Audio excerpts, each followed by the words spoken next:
बऱ्याच काळापासून नाशिक जिल्ह्याला एकामागून एक धक्के बसतायत। नाशिकचं गाजलेलं खरात प्रकरण असो किंवा पालकमंत्री पदावरून सुरू असलेला राजकीय संघर्ष, या सगळ्या राजकीय घडामोडींनी नाशिकचं राजकारण आधीच हादरलंय। पण आता या राजकीय धक्क्यानंतर नाशिक शहराला भूकंपाचे धक्के जाणवलेत। धक्कादायक गोष्ट म्हणजे गेल्या 1 महिन्यामध्ये तब्बल 64 भूकंपाचे धक्के इथे जाणवले असून नागरिकांमध्ये भीतीचं वातावरण निर्माण झालंय। त्यामुळे आतापर्यंत नेमकं काय झालंय हे जाणून घेण्यासोबतच 1 महिन्यात 64 धक्के बसण्याचं कारण नेमकं काय याबद्दल आपण बोलणार आहोत। त्यामुळे हा व्हिडिओ शेवटपर्यंत नक्की बघा। नमस्कार, मी रामेश्वरी आणि तुम्ही पाहताय कट टू कट। नाशिक शहर आणि जिल्ह्याला गेल्या काही दिवसांपासून सातत्याने भूकंपाचे सौम्य धक्के बसत असल्यामुळे नागरिकांमध्ये भीतीचं वातावरण निर्माण झालंय। सुरुवातीला जिल्ह्याच्या ग्रामीण आणि आदिवासी भागामध्ये जाणवणारे हे भूकंपाचे धक्के आता नाशिक शहरापर्यंत पोहोचलेत। धक्कादायक बाब म्हणजे गेल्या जुलै महिन्यापासून आजपर्यंत नाशिक जिल्ह्यात तब्बल 64 भूकंपाचे सौम्य धक्के इथे नोंदवण्यात आलेत आणि या धक्क्यांची तीव्रता जी आहे ती 1.6 ते 4.3 रिश्टर स्केल पर्यंत आहे। विशेष म्हणजे गेल्या काही दिवसात भूकंपाच्या धक्क्यांची संख्या जी आहे ती वाढण्याचं देखील बोललं जात आहे। याची आकडेवारी पाहता अवघ्या 7 तासांमध्ये 4 भूकंपाचे हादरे इथे नोंदवले गेलेत आणि म्हणून नागरिकांमध्ये भीती सुद्धा आता वाढत चालली आहे। अशातच मागच्या 2 ते 3 दिवसांचं बघितलं तर 8 ऑगस्टच्या रात्री 10:01 नाशिकमध्ये 4.3 रिश्टर स्केलचा पहिला धक्का जाणवला। त्यानंतर 9 ऑगस्टला पहाटे 1:34 3.1 रिश्टर स्केलचा दुसरा हा धक्का होता तो इथे जाणवला गेला। त्यानंतर अवघ्या काही मिनिटांनी म्हणजेच 1:43 2.9 रिश्टर स्केलचा तिसरा आणि पहाटे 5:33 3.3 रिश्टर स्केलचा चौथा धक्का जो आहे तो इथे नोंदवला गेलाय। दरम्यान या चारही भूकंपाचं केंद्र नाशिकच्या उत्तर पश्चिम परिसरामध्ये असल्याचं बोललं जात आहे। विशेष म्हणजे केवळ ऑगस्ट महिन्यातच नाशिक परिसरामध्ये 10 वेळा भूकंपाचे हे हादरे जाणवलेले आहेत। परंतु सगळ्यांना एकच प्रश्न पडलाय, तो असा की नाशिकमध्ये इतके भूकंपाचे हादरे नेमके का जाणवू लागलेत। तर यामागचं कारण सुद्धा आता तज्ञांनी स्पष्ट केलेलं आहे, जे असं आहे की जिल्हा प्रशासनाच्या माहितीनुसार नाशिकच्या पश्चिम भागातील सुरगाणा, पेठ आणि कळवण या परिसरामध्ये गेल्या काही काळापासून भूगर्भीय हालचाली सातत्याने सुरू आहेत। नाशिकच्या आदिवासी पट्ट्यामध्ये पूर्व आणि पश्चिम दिशेनं सुमारे 30 किलोमीटर लांबीची जुनी भूगर्भीय फ्लॉट लाईन आहे। या फ्लॉट लाईनच्या परिसरामध्ये जमिनीखाली ताण आणि दाब निर्माण होत असून तो एकाच वेळी मोठ्या प्रमाणात बाहेर न पडता छोट्या छोट्या हालचालींच्या माध्यमातून कमी होतोय आणि त्यामुळे नाशिकमध्ये वारंवार सौम्य भूकंपाचे धक्के आता जाणवत आहेत। 8 ऑगस्टला झालेला भूकंप अवघ्या 5 किलोमीटर खोलीवर झाला असल्याने त्याची तीव्रता कमी असली तरी सुद्धा त्याचे हादरे जे आहेत ते नागरिकांना अधिक स्पष्टपणे जाणवले। आणि या भूकंपीय हालचालींमागे पृथ्वीच्या टेक्टॉनिक प्लेट्सची हालचालही महत्त्वाची मानली जाते। भारतीय टेक्टॉनिक प्लेट उत्तरेकडे सरकत असून तिचे युरेशियन प्लेट्सची सातत्याने टक्कर होतीये आणि हिमालयाच्या भागात या टक्करीमुळे निर्माण होणारा भौगोलिक ताण शेकडो किलोमीटर दूर दख्खनच्या पठारापर्यंत आणि नाशिकपर्यंत आता पोहोचत आहे। दरम्यान भूगर्भशास्त्रामध्ये या प्रक्रियेला इंट्राप्लेट स्ट्रेस म्हणजेच प्लेटच्या अंतर्गत निर्माण होणारा ताण असं देखील म्हटलं जातंय आणि हा ताण नाशिकच्या पश्चिम भागातील आधीपासूनच अस्तित्वात असलेल्या जुन्या फ्लॉटवर परिणाम करत राहतो आणि त्यातून भूगर्भामध्ये अचानक हालचाली होऊन भूकंपाचे धक्के जाणवत असल्याचं प्रशासन आणि तज्ञांचं म्हणणं आहे। त्याचबरोबर सुरगाणा, पेठ आणि दिंडोरी या परिसरात जाणवत असलेल्या या धक्क्यांना अर्थक्वेक स्वाम असं देखील म्हटलं जातं, ज्याचा अर्थ कमी कालावधीमध्ये एका विशिष्ट परिसरामध्ये कमी तीव्रतेचे अनेक भूकंप होणे असा आहे।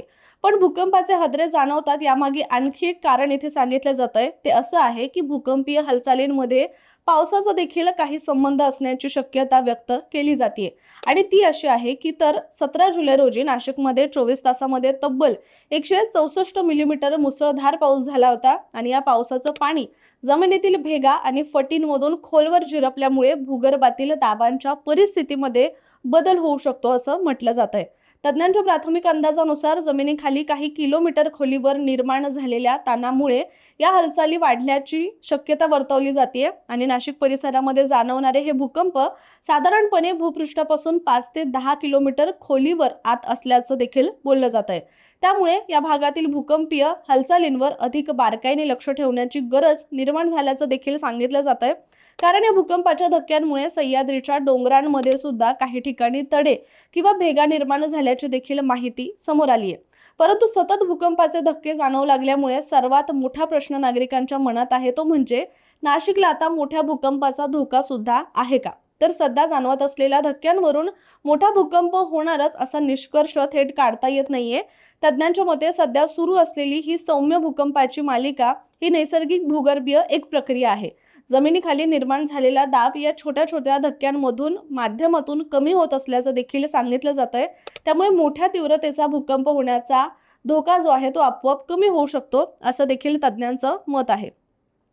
आता या सगळ्याची खबरदारी म्हणून आणि नागरिकांची सुरक्षितता लक्षात घेता काही उपाययोजना देखील आखण्यात आल्यात. त्या कोणत्या आहेत ते सुद्धा पाहूयात. तर भूकंपीय हालचालींचं अचूक निरीक्षण करण्यासाठी राष्ट्रीय भूकंप विज्ञान केंद्रानं महत्त्वाचं पाऊल उचललंय. ते असं आहे की पृथ्वी विज्ञान मंत्रालयाच्या अंतर्गत काम करणाऱ्या राष्ट्रीय भूकंप विज्ञान केंद्रानं सुरगाणा इथे अत्याधुनिक ब्रॉडबँड सिस्मोग्राफर आधारित भूकंप मापन केंद्र कार्यान्वित केलंय आणि या उपकरणाच्या माध्यमातून कमी तीव्रतेचे भूकंप देखील अचूकपणे नोंदवता येणार आहेत. या केंद्रातून मिळणारी माहिती रिअल टाइम मध्ये थेट नवी दिल्लीतील राष्ट्रीय भूकंप विज्ञान केंद्राच्या केंद्रीय नियंत्रण कक्षाकडे पाठवले जाणार आहे आणि त्यामुळे नाशिक आणि परिसरातील सूक्ष्म भूकंपीय हालचालींचा अधिक बारकाईने सुद्धा अभ्यास करता येणार असून भूकंपाचं केंद्रस्थान, खोली आणि तीव्रता याबाबत अधिक अचूक माहिती सुद्धा मिळण्यास मदत होईल. कारण अजूनही हा धोका जो आहे तो टळलेला नाहीये. कारण तज्ज्ञांच्या मते नाशिकमधील सध्याची भूकंपांची मालिका अजून काही काळ राहू शकते आणि हे संकट पूर्णपणे कमी होण्यासाठी आणखी काही काळ या परिस्थितीवर लक्ष ठेवावं लागणार आहे आणि साधारण आणखी महिनाभर तरी या भूकंपीय हालचालींचं निरीक्षण करणं गरजेचं असल्याचं देखील सांगितलं जात आहे. शिवाय आपत्ती व्यवस्थापन विभागाकडून धरणांची सुरक्षितता तपासली जात असून सर्व धरणे जी आहेत ती सुरक्षित आहेत आणि सुदैवाने सध्या जाणवत असलेले बहुतांश धक्के हे सौम्य स्वरूपाचे आहेत आणि या भूकंपांमुळे आतापर्यंत कुठलीही मोठी जीवित किंवा वित्तहानी सुद्धा झालेली नाहीये. ही चांगली गोष्ट आहे. मात्र इथे भूकंपाचे हादरे जाणवत असताना प्रशासनाकडून मात्र नागरिकांना काळजी घेण्याचं आवाहन देखील करण्यात आलंय आणि भूकंपाचे हादरे जाणवत असताना जर तुम्ही घरामध्ये असाल तर खिडक्या, काचा, कपाटं आणि जड वस्तूंपासून दूर राहावं. शक्य असल्यास मजबूत टेबल किंवा फर्निचर खाली आसरा घ्यावा. भूकंप सुरू असताना लिफ्टचा वापर करू नये आणि घाबरून धावत बाहेर पडण्याचा प्रयत्न देखील करू नये. धक्के थांबल्यानंतर इमारतीपासून सुरक्षित अंतरावर मोकळ्या जागेमध्ये जावं. बाहेर असताना विजेच्या तारा, झाडं, भिंत आणि धोकादायक बांधकामापासून देखील दूर राहावं. शिवाय घरामध्ये लहान मुलं, ज्येष्ठ नागरिक किंवा दिव्यांग व्यक्ती असतील तर त्यांची देखील विशेष काळजी घ्यावी असं म्हटलं जात आहे. आणि सगळ्यात महत्त्वाचं म्हणजे भूकंपाबाबत सोशल मीडियावर पसरवल्या जाणाऱ्या कोणत्याही अफवांवर विश्वास ठेवू नये. मोठा भूकंप येणार आहे, नाशिकला शहराला मोठा धक्का आहे अशा प्रकारचे मेसेजेस किंवा व्हिडिओ कोणतीही खात्री न करता पुढे पाठवू नयेत. केवळ प्रशासन आणि राष्ट्रीय भूकंप विज्ञान केंद्रासारख्या अधिकृत यंत्रणांकडून मिळणाऱ्या माहितीवरच विश्वास ठेवावा असं थेट आवाहन करण्यात आलंय आणि ज्याची खबरदारी खरं तर आपण प्रत्येकानेच घेतली पाहिजे. मात्र तुर्तास आपण इथेच थांबूया, परंतु या घटनेबद्दल पुढची अपडेट जर काही आली तर ती आम्ही देखील तुमच्यापर्यंत नक्की पोहोचवू. मात्र अशाच माहितीपूर्ण व्हिडिओसाठी सगळ्यात आधी तुम्ही कट टू कटच्या YouTube चॅनलला सबस्क्राईब करायला मात्र विसरू नका.